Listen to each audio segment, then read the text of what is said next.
Sampurasun. Wilujeng enjing sadayana, patepang deui sareng ibu dina pangajaran bahasa Sunda. Dinten ieu urang bade diajar ngeunaan pupujian. Ibu bade naros, saur hidep naon anu disebut pupujian teh? Pinter.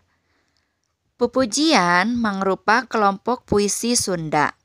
Mun dina bahasa Indonesia namah disebut syair. Gunana keur muji kana kaagungan Gusti atawa mere pituah atawa pitutur kabalarea. Dina nembangkeunana bisa rupa-rupa.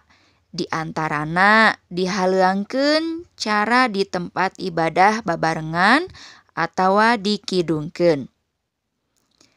Tah ayeuna ku hidep regepkeun salah sahiji conto pupujian.